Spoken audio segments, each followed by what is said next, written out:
Hello everyone, and welcome to this show. I'm your host, Anthony Mukanya, and I am really excited, really excited to join you, or for you guys to join me in this podcast. Today I'm going to react to the momentous news of the day, which happened yesterday, meaning the fact that the Supreme Court of the United States has basically gutted affirmative action. And I'm going to react to it because I do believe that that is the good thing. And I'm going to tell you a bit about myself and my position and why I believe that it is important that for people who quote unquote look like me, meaning black people, will be freed from the restriction or the quotas that a policy like affirmative action has. So without further ado, I'm going to start with reacting first of all to this video. It's the ladies from The View. Obviously, I don't agree with most of their positions on The View, but I do think that it is important for us to know exactly what people on the other side think, so that we can have specific arguments. And you will see for yourself, it is really incredible what these ladies from The View say. So without further ado, let's get into this.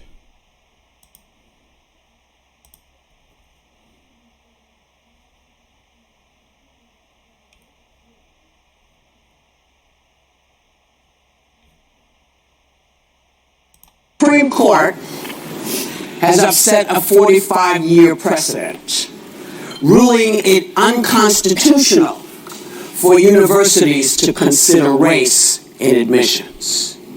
Now, the 14th Amendment is supposed to promise equal protection. But if everyone was actually treated equally, we wouldn't have had to put in affirmative action. We wouldn't have had to do it. People wouldn't have had to march and beg and gotten hosed and all of these things that people did. So, first thing to say, yes, there is an historical foundation for what she's saying, okay? Especially in the years before the civil rights movement, which happened not only in America, but also on the continent of Africa, for example, where I'm from, with the independence movement. But since then, black people have had the opportunity, both in America and and in Africa, they've had the opportunity to improve their lives. And I think this is where a person like Whoopi Goldberg does not serve the interest of, I believe, the African diaspora or of people from African heritage like me, because she completely ignores that part. Okay, we have been free. I'm going to talk about that in more detail, taking the example of my experience in South Africa and I think it is key, and you will understand why I believe that people like her are really wrong. To just balance us out with everything else going on in the country. So what is and I want to let you know the two people who have been bringing this for many years, who've been trying to get this going. Edward Bloom and Abigail Fisher. Yes. You two have been trying to get rid of affirmative action. Why do we scare you? Who are they? Why do we scare you? Abigail Fisher claimed. So she does talk about these two activists who are well known, who had brought previous challenge to this policy about a decade or so ago, until they finally succeeded. But I want to be very clear. What they don't actually tell you is that the people who actually, the students who were actually negatively impacted by this specific law were Asian students. So we're going to go through that, and you will understand that the data does not, and even during the oral arguments last year, the lawyers representing Harvard, okay, imagine that for a moment, We know for a fact that they gave testimony in court that they were discriminating against Asians, American, okay? And these same people want you to believe now, it's just as people were saying, well, it's just that you don't want us there. No, you cannot use racism or systemic racism to fight systemic racism as well. It makes no sense. In fact, Harvard went as far as saying that Asian American students don't have a personality. Now, I don't know for you, but I do think really that this is crazy. We cannot allow this type of things to continue, and for people to say things like that without any remorse, without thinking about the consequences. It's really despicable. At the University of Texas at Austin, I believe, that her place in the class was taken by a black person, but we learned later that she just didn't have the grades. Yeah. So, again, Sunny is lying. She's lying and she's hoping that you're not going to know that. The biggest reason why that was the case, it wasn't for a white person. It was primarily because those universities, those elite universities, were discriminating against Asian American because they knew that if, without any of those racial consideration, the makeup of a class, a freshman class, would be about 40 to 50% Asian American. Okay? So she conveniently leaves that part out. And that's why I'm saying these people are completely and utterly dishonest. Black person did. And the black person did, and the legacies did, and the athletes. Yeah. Well, that's the other thing. Those places. They're going to get rid of her. Why don't they get rid of this legacy stuff? Amherst just did this. So Yeah. colleges are now shifting how they're going to account for this because people are not, it is not lost on the population that there are problems with the way people are treated in this country. So Amherst has shifted to getting rid of legacy. You're also seeing, I think, and Sunny, correct me if I'm wrong, I was reading on something in Texas where they kind of, without race conscious or whatever the term is, they took the top 10% of every school in Texas and allowed them automatic acceptance into the state schools. And what that did is, we already know communities are segregated.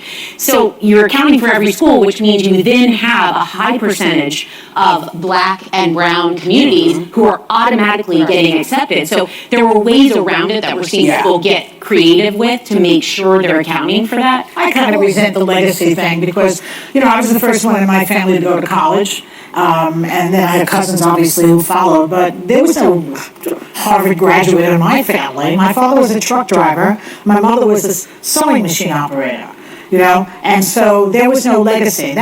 So it is very interesting. It's really interesting that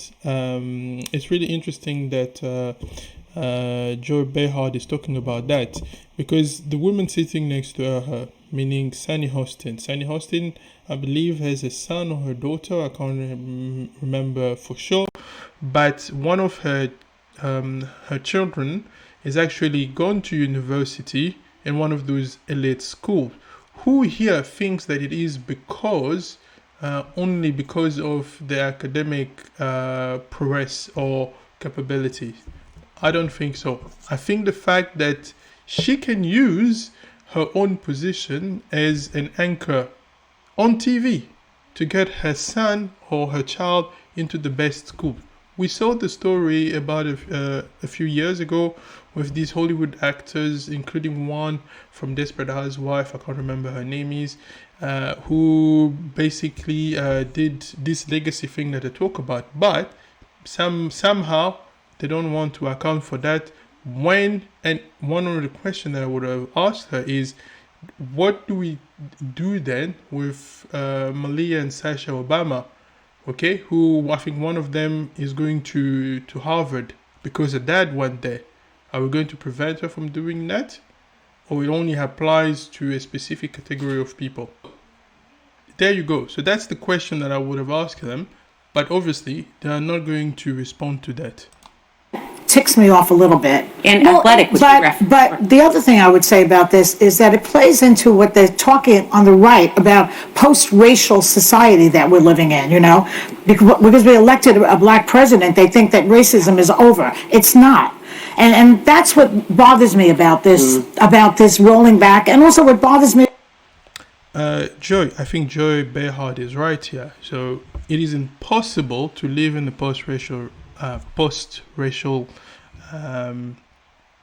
society, and it is for very simple reason. Human beings are broken. They are sinful, a word that the left does not want to use anymore, but it is true. Human beings are broken, okay? Every inclination of the heart is to do things that are good. So racism cannot disappear because human beings exist. They love to discriminate. It is the basic reality. But obviously, she doesn't see it like that. She will probably think of herself as progressive, as liberal, and whatnot. But the reality is something entirely different. Also, is that what's next? Gay marriage? I mean, they want to get rid of abortion, right? No, Joy, that is a lie. Nobody is coming after gay marriage, or at least not that I know of. Nobody is coming after interracial marriage. I know that is another talking point. Nobody is doing that. Nobody wants that, even for those of us who happen to be conservative. In fact, I myself am also in an interracial relationship, and I can tell you, nobody is coming after that. So, Joy Behard, stop lying.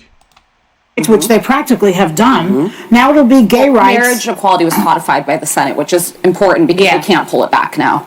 But they're trying to do something. And the states are trying to target. But can I say on this, I want to acknowledge that people are really passionate about this. And when something changes that's been in place for 40 years, that can be scary. I offer a bit of a different perspective. I think diversity is always a noble goal, and it's always something we should strive for, is representation.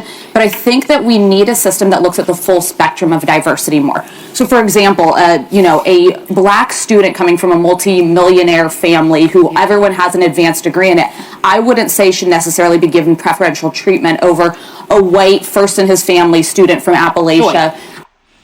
And it makes sense. What was shocking to me was what I believe Michelle Obama said a few years ago. Again, one of the most privileged person on the face of the planet who probably can't even open a door on herself, but has Secret Service do that, Secret Service protection 24/7, okay? That person wants you to believe that her kid, I don't know, can they even drive without Secret Service protection? I don't think so. So you mean to tell me that her kids are more oppressed than a child born in poverty somewhere in a trailer park in America? It makes no sense. Exactly, Joy, who has the grades as well. And what they do say in this ruling, and what we're going to have to watch is how it's implemented, it does not mean that students cannot, in their personal statements, talk about their lived experience with regard to race. I think that's incredibly important, and those are weighted more heavily now as many schools are foregoing looking at standardized tests. So I think there is still a way that the most vulnerable students and the most disadvantaged can have their cases heard, but I think we have to look at the full equation of, and actually there was one stat that this blew my mind. Harvard has almost as many students from the top 0.1%, not 1% income earners as from the entire bottom 20%. That's an inequity that I think has to be met. And another inequity at Harvard is that 70% of the legacies are white, right? And, of course, yeah. And I will say that this could have been worse. It's already horrible. Worse. But it could have been worse because when you read the opinion, at least Justice Roberts concludes and says, in this opinion, nothing in this opinion should be construed as prohibiting, as Alyssa just mentioned, universities from considering an applicant's discussion of how race affected his or her life, be it through discrimination, inspiration, or otherwise. Race-blind admissions are not required. And I think that the lived experience of a white kid in Appalachia or perhaps on a Personally, I think I would have gone as far, and I understand Justice Roberts' position, okay, in the sense that he has to protect what he sees as the integrity of the court going forward with decisions that he knows that the people are not necessarily going to like. So he's trying to find a balance. But the simple reality is that you cannot fight some sort of racial inequity that you see with more racial inequity. It just doesn't make any sense. And this is, well, they're going to keep talking about it, but this is where I believe I need to tell you more a little bit about my own story. As I have said before, I lived in South Africa, and South Africa, much like the US, also has a very complicated history with racial inequity, with apartheid, as you may have heard.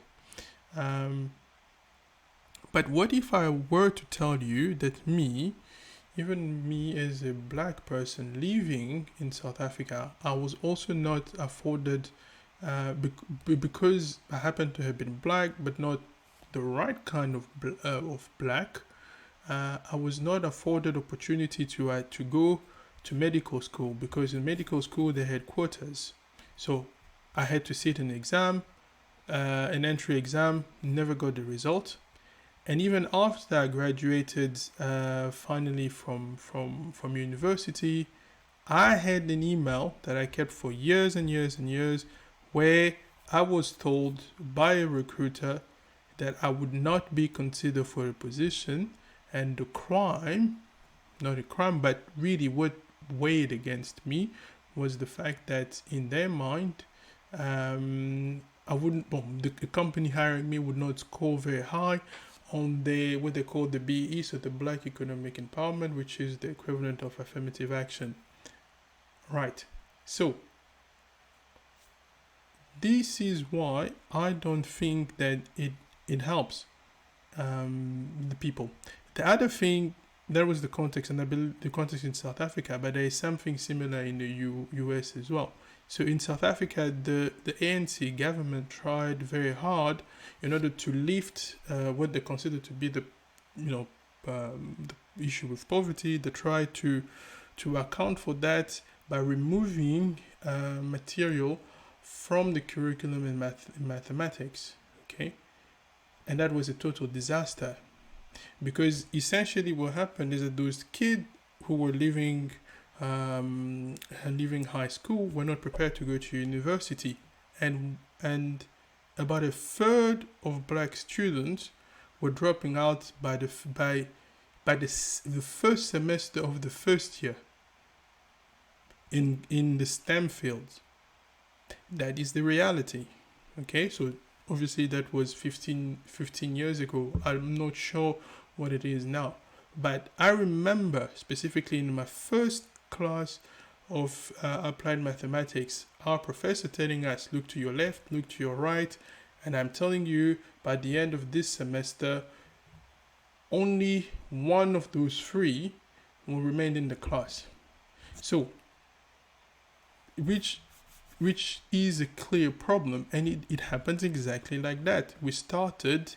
It was a big group of us, and I can't remember the exact number, but by the time we graduated in that specific major, okay, by the time we graduated, there were only a handful of us, black people, okay, because the majority of the white students went to private school, which had the better. So for someone like me with a passion in the STEM field, for me it is just not understandable that government officials will behave like that, whether it is in South Africa or indeed in America. For me, it makes complete no sense. It doesn't make any sense at all. And that's why I believe that the way you prepare kids for university is before that. Okay? So, and we know what is the recipe for success. What is that? gets the kids to do the homework. If they have any problems, well, you spend time making sure, for example, that they do the homework, that if they need any additional class, that they can take those additional class. But it is all those building blocks that prepare them to go to university. Because if the workload is too high, and we know that, in fact, because Thomas Sowell published a whole book on graduation or graduation rate in the African American school, and it was the same thing in South Africa. It is about preparation. If you're prepared to excel, you will excel.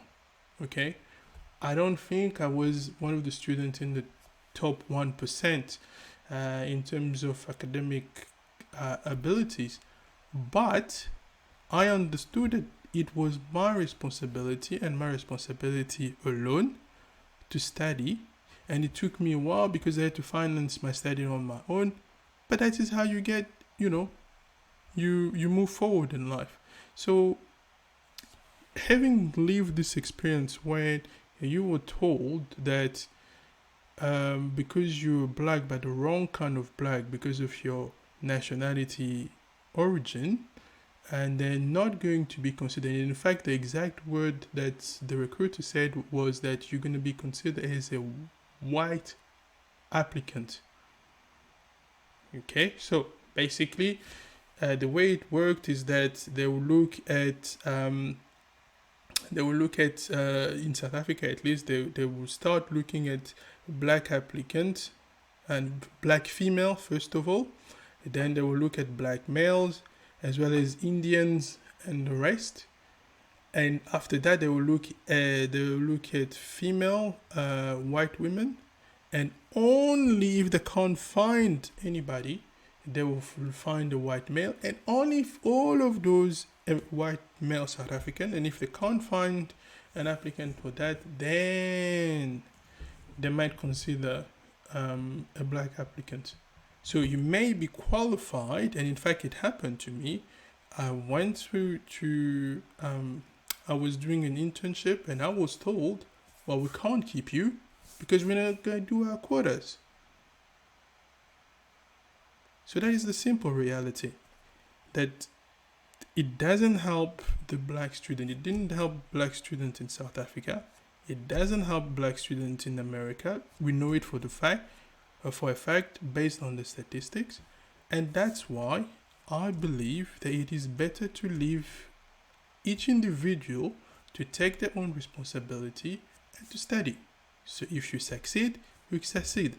It doesn't mean that magically, quote unquote, racism will disappear. That's not what it means. It just means that each individual is responsible for their own future. So if you study hard, you will move forward in life. And in fact, we know in terms of statistics what benefits a person. We know the stat. Look here. So the average hours spent on homework per week, 6.8 hours for white, 6.3 for blacks, Hispanic, Asian, 10.3. It is completely normal, therefore, with these kind of numbers, that they get to perform better than the rest. So logically, I'm expecting a higher percentage of Asian students in that category, not because they have special abilities. No. It's simply because they have put in the work. And that's where I stand. You put in the work, you go, and you will succeed. That's what I believe. And yes, people can still treat you. I personally had my own experience living again in South Africa with being rejected because of my nationality for many things. But every time I was just given the opportunity without any nationality or racial consideration, you excel, or I excel.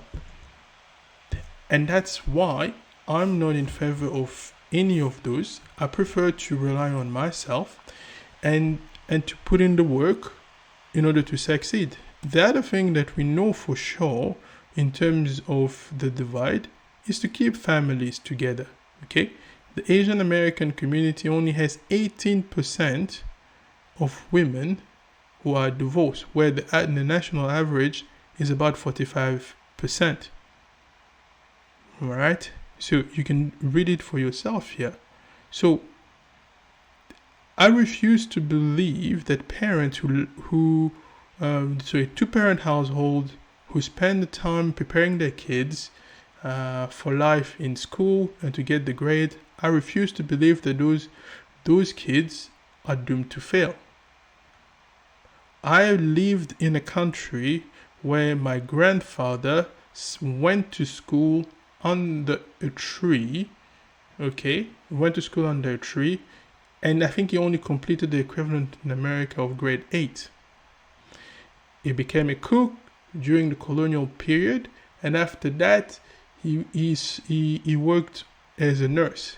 My father became a doctor, and he was also the first one in our family to get a master's degree and so on and so forth. And then me too. So it is a constant progression. But in order for that to happen, it can only happen if the mindset change and people start to focus on themselves first. So keeping family together, helping kids work longer hours will have a better result. Okay? That we know. It is as simple as that.